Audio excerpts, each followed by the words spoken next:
Hey Kids Church, Pastor Leaf here. We're in August, and I want to talk to you about blessings. With the month of August here, that means it's the last month of summer and the month that school starts. For some of you, you're like, oh no, don't tell me, I'm not ready for school. Some of you, like my daughter, can't wait to go back to school. So which is it? Yay for school or boo for school? All right, on the count of three, thumbs up or thumbs down. One, two, three. Yay for school. Well, when we think about blessings, it's kind of like what's in our school lunch.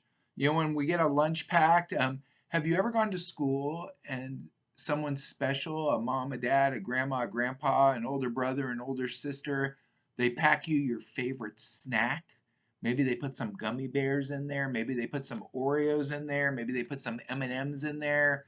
Maybe they put um, pretzels in there or popcorn. What's your favorite snack? But when you open your lunchbox and your favorite snack's in it and you didn't know about it, isn't that a blessing? Well, today I want to talk to you about being a blessing, that it's important to be a blessing. And in Genesis 12, there's a man named Abraham. And Genesis is the first book of the Bible. It's from a long, long time ago. Kind of like how Star Wars starts. If you've ever seen Star Wars, it always starts with these words and it says a long time ago in a galaxy far, far away. Well, Genesis is from a long time ago, and Abraham is who the Bible's talking about in my story in Genesis 12. And Abraham was considered the father of all faith, the father of the Jews. And in Genesis 12, God makes a promise to Abraham. In Genesis 12, 2 and 3, it says, Abraham, I will make you into a great nation, and I will bless you. I will make your name great, and you will be a blessing. I will bless those who bless you, and whoever curses you, I will curse.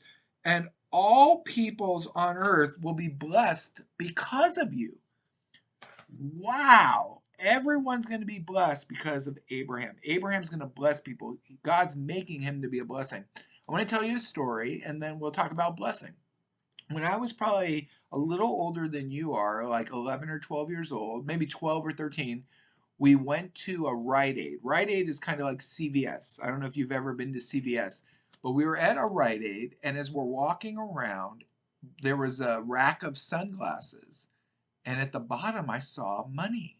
And I walked over, and when I saw it, it was $100 bill. Have you ever held $100 bill?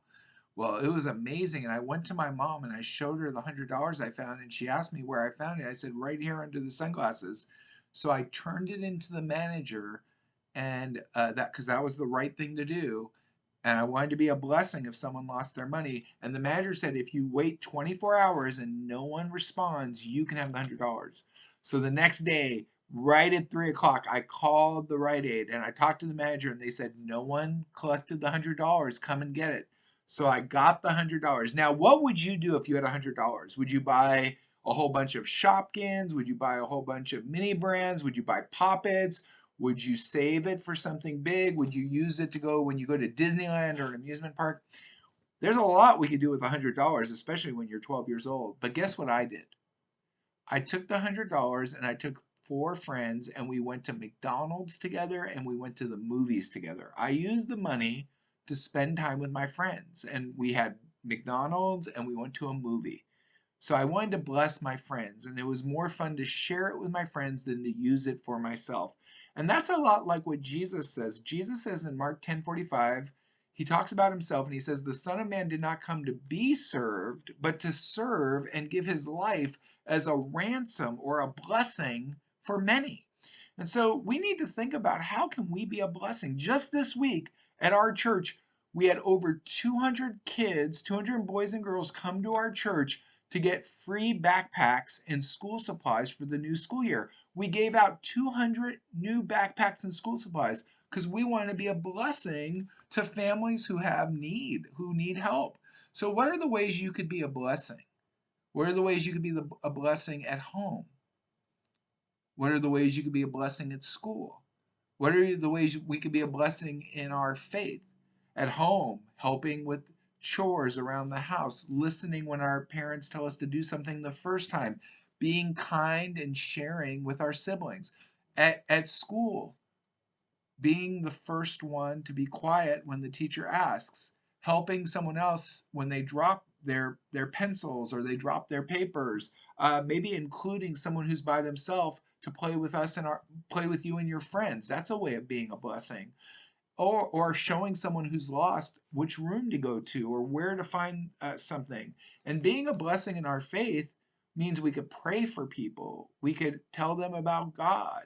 We can invite them to church. There's so many ways we can be a blessing. We could be a blessing with our words. We could be a blessing with our actions. We could be a blessing giving money. We could be a blessing giving away backpacks. We could be a blessing putting a snack in a lunchbox. There's so many ways to be a blessing. I want us to remember we are called to be a blessing to others. And when we're a blessing to others, that blesses God. Let's go for it. Let's be a blessing. Bye, boys and girls.